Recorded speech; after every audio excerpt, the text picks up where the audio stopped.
At the corner of Main and Oak Streets in Delaware Water Gap sits the Sycamore Grill.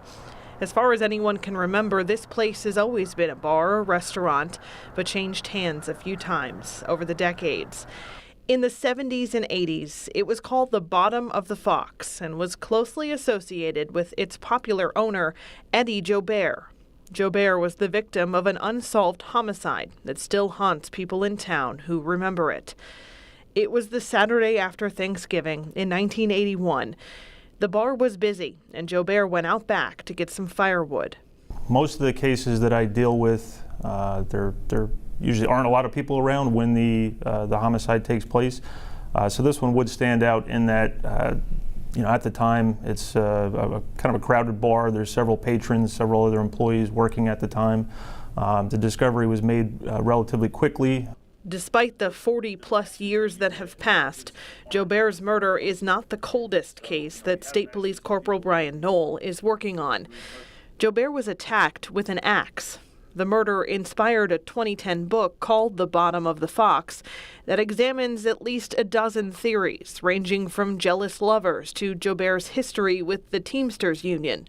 Corporal Knoll says those theories have made his job more challenging. A wide array of possible motives and theories surrounding it, which makes it difficult to kind of hone in on suspects. Joubert's influence on Delaware Water Gap is still felt today. His bar played host to jazz musicians of the 70s and 80s. He teamed up with them in 1978 to start the Celebration of the Arts Jazz Festival that's still held every September. It seemed to be a relatively small and close-knit group in the Water Gap area, so it would be surprising to me if someone didn't have information relative to an event like this.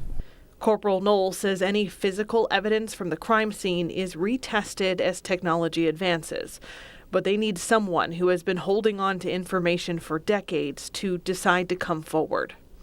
We're going to continue to evaluate said evidence and hope for the best, but like I said, physical evidence-wise, I think we're more likely to have success with people coming forward.